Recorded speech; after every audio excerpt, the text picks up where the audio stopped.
அருமையான சகோதர சகோதரிகளே, அன்பு குழந்தைகளே, இயேசு எங்கே இருக்கின்றார் என்ற கேள்விக்கு இந்த நிகழ்ச்சி பதில் சொல்லும். இயேசு எங்கே இருக்கின்றார்?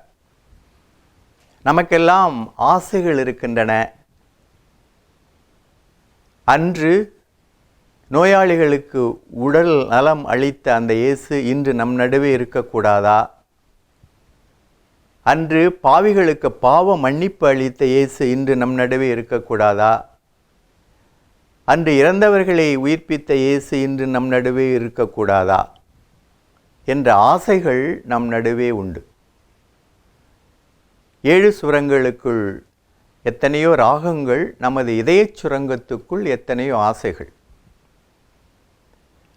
இந்த ஆசைகளெல்லாம் நிறைவேறுமா? ஏன் நிறைவேறாது? இதோ ஒரு நிகழ்ச்சி. சில நூற்றாண்டுகளுக்கு முன்னால் இத்தாலி நாட்டிலே நடந்த புதுமை இது. ரோமையிலிருந்து ஏறக்குறைய 250 கிலோமீட்டர் தூரத்தில் இந்த சிற்றூர் இருக்கின்றது, லாஞ்சானோ என்னும் சிற்றூர்.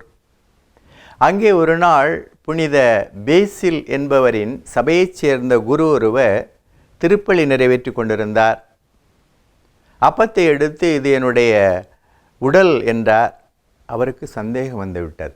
உண்மையிலேயே இது இயேசுவின் உடலா என்ற சந்தேகம். ரசத்தை எடுத்து இதனுடைய இரத்தம் என்றார். மறுபடியும் சந்தேகம். இது உண்மையிலேயே இயேசுவின் இரத்தமா என்ற சந்தேகம். அந்த சந்தேகத்தோடு அவர் திருப்பலி நிறைவேற்றுவதை இயேசு விரும்பவில்லை. ஆகவே புதுமை ஒன்றை செய்தார்.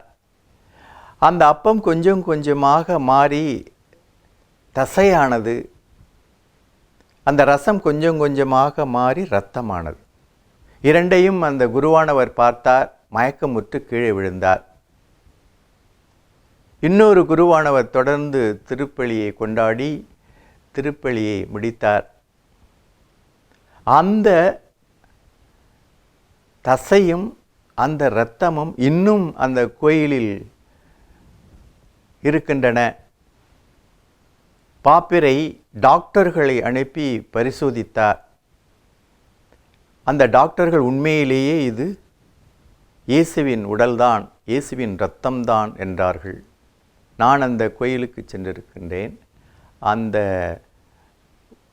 தசையையும் இரத்தத்தையும் நான் பார்த்திருக்கின்றேன்.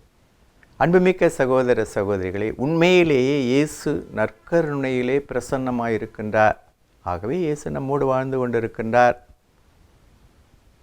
அன்புமிக்க சகோதர சகோதரிகளே, அன்பு குழந்தைகளே, அன்று மக்கள் முழு நம்பிக்கையும் இயேசுவின் மீது வைத்த பொழுது புதுமைகள் நடந்தன, அற்புதங்கள் நடந்தன, அதிசயங்கள் நடந்தன. இன்றும் நம் நடுவே இயேசு பிரசன்னமாயிருக்கின்றார். அந்த மக்களைப் போன்று இன்று நீங்களும் நானும் ஆழமான, அழியாத, மறையாத, மங்காத, வைரம் பாய்ந்த நம்பிக்கை இயேசுவின் மீது வைத்தால் நாமும் வளமுடன் வாழ்வோம்.